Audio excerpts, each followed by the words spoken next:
Let's talk more stuff your team should be doing already. My name is Greg, and you're watching How to Play Paintball.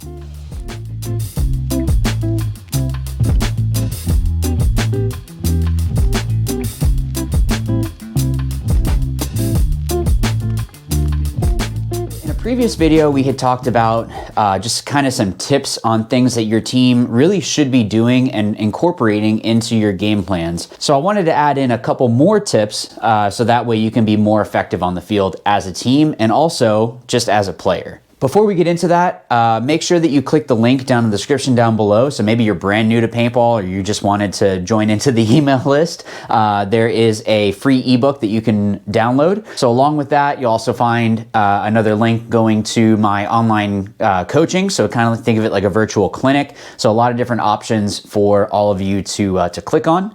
I also wanted to give a quick shout out to ProEdge for sponsoring this video. Thank you so much to them. And you'll find their link in the description down below. Basically, go to the description. There's a lot of cool stuff down there. So the first thing that we're going to be talking about is basically where are your players on the field. I think what happens is people get so focused on where is the other team that you forget that it's chess. You need to make sure that you know where all of your pieces are so that way you can have the best plan of attack. So having a code, I mean, I've heard a bunch of different ones, but basically, hey, do we have 5 alive?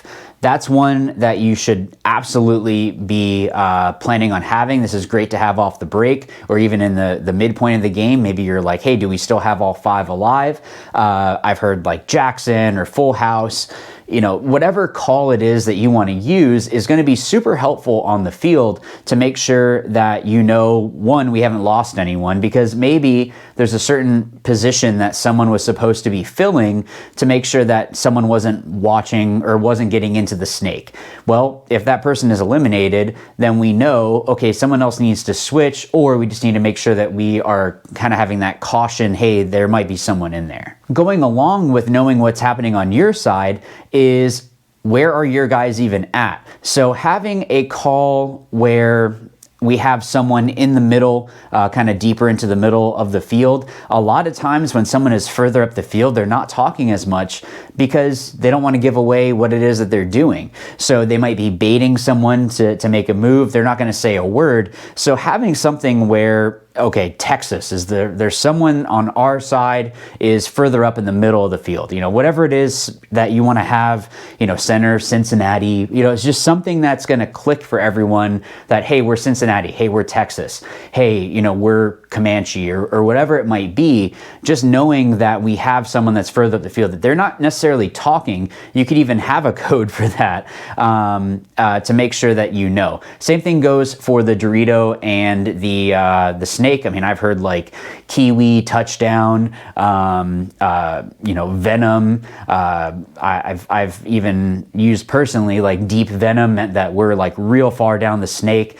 So these kinds of things help because, one, you need to know that you have people in certain spots, but maybe it's a field that you don't necessarily need to push. If you already know that you have someone further down the field, let them do the work, because if you end up losing a gunfight, well, now that person that did all that work might get bunkered out, and because of you, they weren't able to help with winning that point or winning that match. So again, it's chess. You want to make sure that it's a team sport. You're working together. There are going to be times that you're trading with certain players, but you want to know where is it that my players are at, so that way I can tell my other guys, hey, we're touchdown, and that might mean that we have someone in the snake.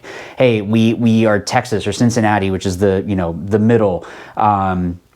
And then, you know, nacho or something like that for the Dorito. You don't want to say, hey, we have someone in the middle, or hey, we are in the snake, or hey, we're further down the Dorito side, just because you don't want it to be that someone has been kind of sneaky and they hear that, and now all that work that you guys did is all for nothing, because now the other team knows exactly what it is that you're doing. I know some people don't like having codes, but when you have these kinds of like one-liners that you can throw out there, it just makes it click a lot easier, so that way everyone can know what's happening immediately. And the last one, and this is definitely not the only one, but the last one that we're going to talk about is, where is someone even looking? So this could even be something that hey, I am looking this way, rather than saying, hey, I'm looking at the Dorito, or hey, I'm looking at the snake, or hey, I have eyes on this. If you have, whether it be red, blue, you know, a state, you know, whatever it might be, it doesn't really matter as long as everyone understands what that means. I know that there's a team that uses black and white,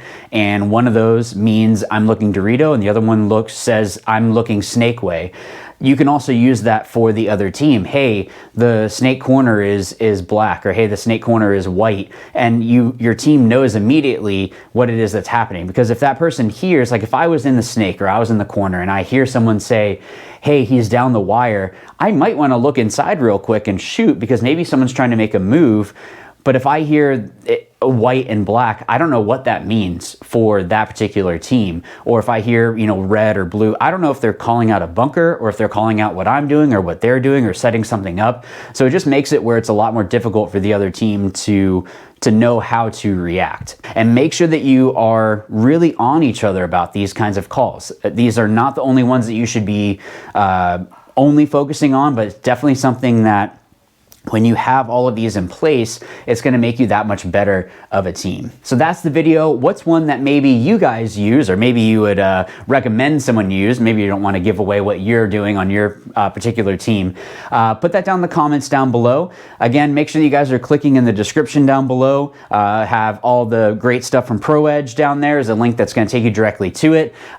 You can also join the email list and get that free ebook. There's also the online coaching options, a whole bunch of different stuff down there. So please support those that support the channel, and it helps me out if you click on that. I'll just be honest about that.